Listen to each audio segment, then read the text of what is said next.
Hey, welcome to 23 Degrees Sideways. We're going to have another short, sweet little political update. It's not super political. It's just one of those things where I feel the need to talk about this because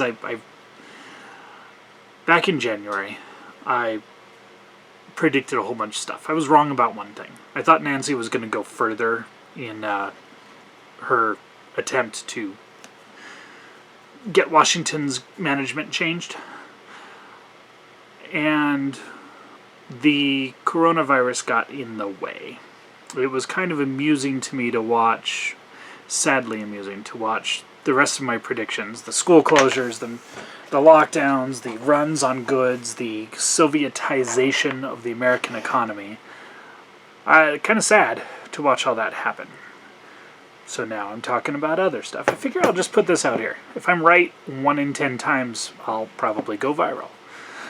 So, if you recall, and you might, we've been dealing with this for just about a decade. Almost a decade.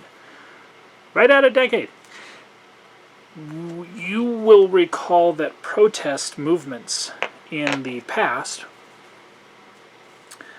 had very tight control over the media. And I don't mean in the past like the 1960s or something. I mean in the during the Obama administration. And even the early days of the Trump administration, when you had protest movements, when you had people doing the marches, and Portland. Portland is a great example. Portland has been violent at night and on the weekends for years now, okay? Ted Wheeler Ted Wheeler's gonna end up talking to Dr. Guillotine, and he won't even know why. He'll be on his knees crying in front of the blade, and he won't even know how or why it happened. Appeasement doesn't work. So, here's the thing. Control of the media has been exercised at an incredibly efficient and effective level by the protesters, the rioters, the revolutionaries, the whatever the fuck. It's not even revolution. The Bolsheviks. Call them Bolsheviks. Whatever. The Marxists.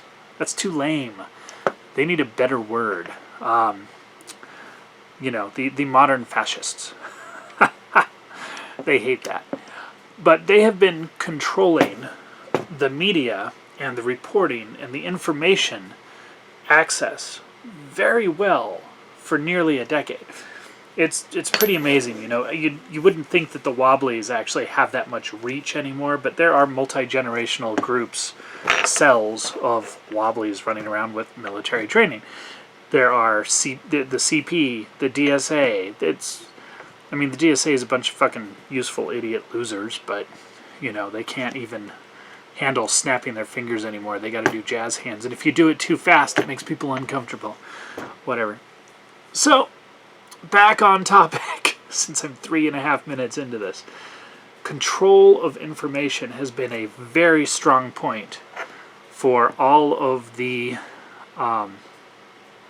tanky movements, tankies, Bolsheviks, all the way through until this round of BLM protests.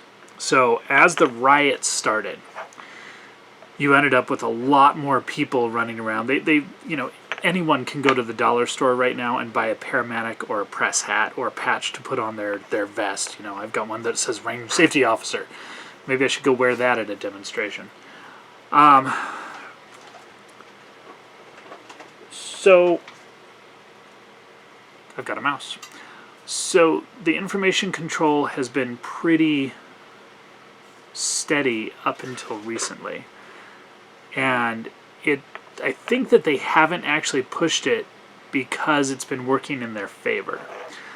However, the recent rash of arrests and killings has brought back into the spotlight the basic nature of the people on the left who are actually doing the rioting. You've got people like my brother-in-law who go out in the daytime with kids, 3-year-old, 5-year-old, come out, wave a banner, Black Lives Matter, woo, the news told us that black people are oppressed. Okay, fine, you know, I mean, whatever. It's Democrats simpering to Democrats who oppress black people structurally. Seriously, it's their problem. I don't know why the rest of the country has to deal with the Democrats arguing among themselves about their own policies. If you don't like it, don't vote for them.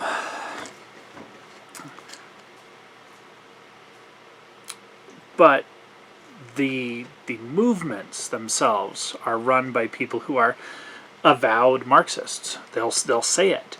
Avowed racists. You know, like the author of White Fragility. She's an avowed racist. She's racist.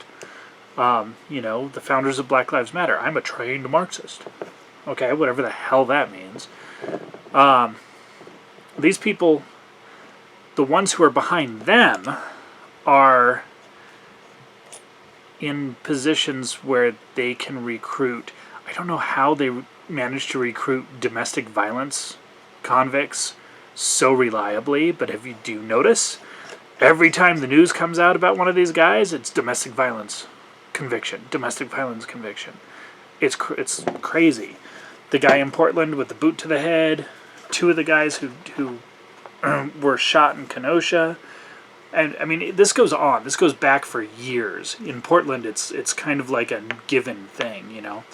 The Chaz, you know, everyone who's named has a domestic violence history. You might want to think about that if you're supporting these people. Just think about that for a minute. By their fruits you shall know them is kind of a truism, but it's not always bad. It's not always wrong. It's usually right. So here we go with the information control. They've done a really good job. Why did they let it loose this time? They let it loose this time because most of the people on the left are reporting what they consider to be righteous violence. Okay, and the media is defending it. The media has been putting people front and center stage, saying that destruction of property is not violence, that it's not their property anyway, and it's really, really weird and really wrong. But it's really weird that the media has pushed this so far, and that the Democratic Party has pushed it so far, because they've been defending the riots as protests. You know, they keep saying until it comes to their street, and there's just an endless number of stories at this point where various politicians or figures on the left say, "Oh no, you can't do that here. You can do that there." It's not even notable anymore. It's just, yeah, we expect it. We expect it. So the information war seems to have been on the side of letting people report, letting people record. But now you've got, 300 cell phone videos of the events in Kenosha with Kyle, the kid Kyle. And as you put those pieces of video together, as the forensic experts really get into it, the story doesn't look good anymore. You know, they're still out there screaming white supremacists, white supremacists. They're going to scream that forever, just because they're trying to keep you from thinking and looking.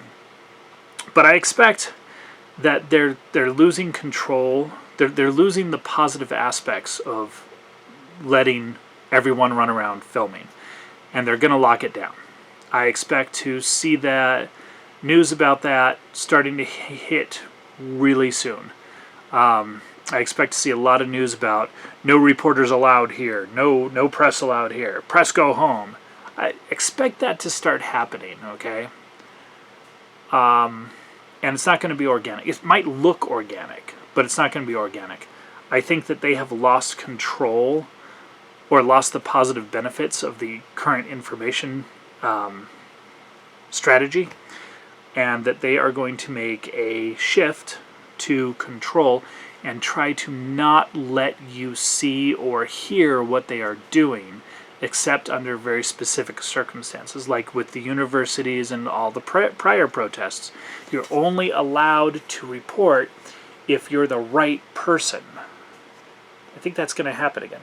I think you're going to see a lot more in the next couple of weeks, a lot more attacks on journalists who don't have some sort of identifier, some sort of pass, okay, some sort of being known to the organizer. There are organizers. They have logistics. They have stuff.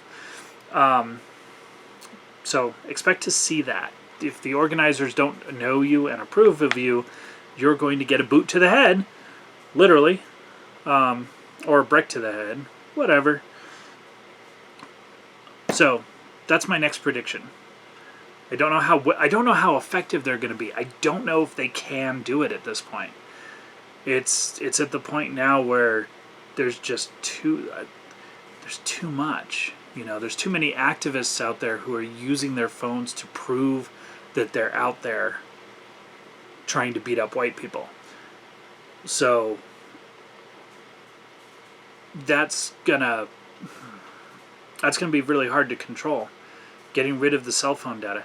And I think at this point we've got several people in the, I don't know, the other side, the freedom community, the liberty community, the pro-American communities, whatever, who are doing the forensic work, who can find the videos. They've got their systems set up. They've got their program set up. They've got shortcuts and scripts, and they're going to find the videos, collate the videos, get the data out of the video files for the time and the location, and put it together. And I don't know if the left is going to be able to fix this. I don't know if the Bolsheviks can do their information warfare the way they did in the past. Anyway, this was supposed to be a really short video, but I'm a little rambly.